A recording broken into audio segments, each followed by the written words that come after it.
Hello guys, welcome to my channel. இந்த வீடியோவில் நம்ம அல்லு அர்ஜுனுடைய அந்த அரெஸ்டட் இஷ்யூவை பற்றி தான் பார்க்க போகிறோம். அல்லு அர்ஜுன் ஏன் அரெஸ்ட் ஆனாருன்னு பார்த்தீங்கன்னா, புஷ்பா 2 படம் வந்து இப்போ ரீசெண்டாக ரிலீஸ் ஆயிடுச்சு. உங்கள் எல்லாருக்கும் தெரியும். அந்த படம் ரிலீஸ் அன்னைக்கு ப்ரீமியர் ஷோவில் மூவி பார்க்கறதுக்காக அல்லு அர்ஜுன் ஃபேமிலியோட தியேட்டருக்கு வந்திருக்காரு. ஹைதராபாத்தில் இருக்கிற சந்தியா தியேட்டர்னு சொல்கிறாங்க. அங்கே வந்து அவர் வர விஷயம் தெரிஞ்சு அங்கே கொஞ்சம் போலீஸ் தான் இருந்திருக்காங்க. அவங்களால கட்டுப்படுத்த முடியாத அளவுக்கு கூட்டம் வந்துட்டு இருக்கு. அந்த கூட்டத்தில் வந்து ஒரு 38 39 வயசு சொல்கிறாங்க. அந்த வயது பெண்மணி வந்து இறந்துட்டாங்க. அது ஏன், எப்படி, எதனால் இந்த மாதிரிலாம் இஷ்யூ ஆச்சு அப்படின்றத ஒரு சின்ன கிளாரிஃபிகேஷனோட பார்ப்போம். இந்த விஷயம் வந்து யாருமே எதிர்பார்க்காம நடந்தது.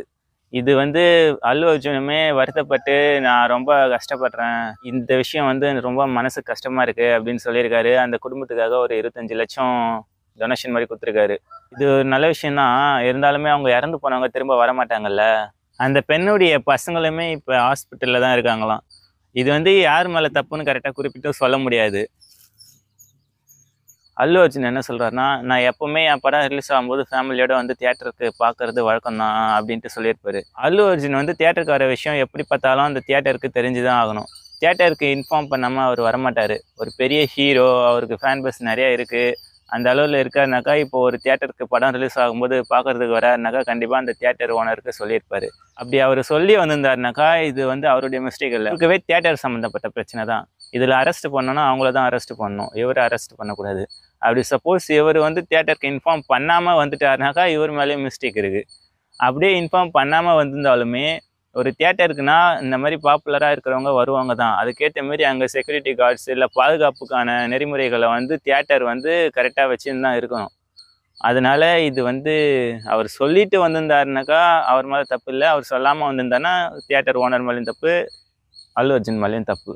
இப்போது இது நடந்துடுச்சு. இதுக்கப்புறம் என்ன பண்ண முடியும்? எதுவும் பண்ண முடியாது. இதுக்கப்புறம் இந்த மாதிரி ப்ராப்ளம் வராமல் தான் பார்க்க முடியும். அதனால் இது வந்து பெரிய விஷயம் மாதிரி இப்படி அப்படின்ட்டு ஷோ காட்டின்னு இருக்கிறத விட்டு இதுக்கப்புறம் இந்த மாதிரி பிரச்சனை நடக்காமல் பார்க்கணும். அதுதான் நம்ம எல்லாருக்குமே நல்லது. இந்த பிரச்சனை தொடர்பாக ஆக்டர் நானி என்ன சொல்லியிருக்காருன்னா, சினிமா பிரபலங்கள் மேலே வைக்கிற அக்கறையை நீங்கள் ஏன் மக்கள் மேலே வைக்க மாட்டேன்றீங்கன்ற மாதிரி கேட்டிருக்காரு. இதுக்கப்புறம் என்னங்க சொல்லணும்?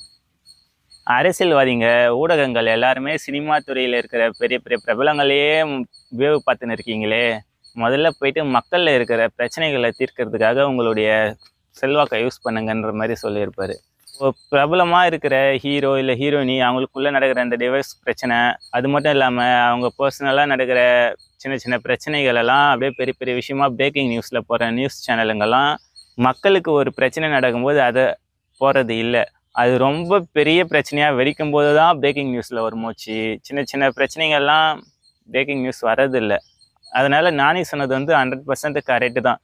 மக்கள் மேலே முதல்ல கண்ணை வைங்க. அதை விட்டு இந்த அரசியல்வாதிங்க, ஊடகங்கள் எல்லாருமே பெரிய பெரிய ஹீரோங்க மேலேயே வச்சுன்னு இருக்காங்க. இந்த அல்லு அர்ஜுன் பிரச்சனைக்கு வந்து பாலிவுட் ஆக்டர் வருண் தவான் அவருமே ஒரு விஷயம் சொல்லியிருக்காரு. அது என்னன்னு பார்த்தீங்கன்னா, ஒரு நடிகரால் எல்லா பாதுகாப்பு நெறிமுறைகளையும் கையில் எடுக்க முடியாதுன்னு சொல்லியிருப்பாரு. அதுவுமே 100% கரெக்டு தான். ஒரு ஆக்டரால் மொத்த பாதுகாப்பு நெறிமுறைகளையும் கண்ட்ரோல் பண்ண முடியாது. அதுவும் இல்லாமல் இப்போ இவர் அரெஸ்ட் ஆனது வந்து எல்லாருக்குமே கொஞ்சம் புரியாமல் தான் இருக்குது. ஓவராலாக வெளியிலேருந்து பார்க்கும்போது நமக்கு என்ன தோணுதுன்னா, தமிழ்நாட்டிலையுமே ஃபேன்ஸுங்க வந்து மூவிக்காக செலிப்ரேஷன் பண்ணும்போது இந்த மாதிரிலாம் இன்சிடென்ட் நடக்குது. அதனால் இதுக்கு ஒரு நல்ல தகுந்த பாதுகாப்பு நெறிமுறைகளை கொண்டு வரணும். நடக்கிறதெல்லாம் பார்த்தா நம்புற மாதிரியே இல்லை. ஏன்னா அல்லு அர்ஜுன் வந்து அந்த பவன் கல்யாண் இருக்காருல்ல, ஆந்திரா டெப்டி சிஎம், அவருடைய சொந்தக்காரனும் சொல்கிறாங்க. ஒரு கட்சியில் இருக்காரு, அவருக்கு சொந்தக்காரங்க ஒருத்தரை ஈஸியாக அரெஸ்ட்டும் பண்ணுறாங்க. அது எப்படின்னு தெரியல. நம்ம ஊர்லாம் பார்த்தீங்கன்னா சும்மா ஒரு யூடியூபருங்களுக்கே அரெஸ்ட் பண்ண வேண்டியது பெரிய விஷயமா இருக்குது. அவர் அவ்வளோ பெரிய ஆக்டரு, அவருக்கு சொந்தக்காரர் அரெஸ்ட், டெப்டி சிஎம், அவர் எப்படி அரெஸ்ட் பண்ணுறாங்க? ஒருவேளை அரசியல் சம்மந்தமாக எதனா பெரிய பிரச்சனை இருந்து அதை டைவர்ஷன் பண்ணுறதுக்காக இந்த மாதிரி இஷ்யூ க்ரியேட் பண்ணுறாங்களா என்னன்னு தோணுது. இது பின்னாடி ஒரு பெரிய அரசியலும் இருக்கலாம்.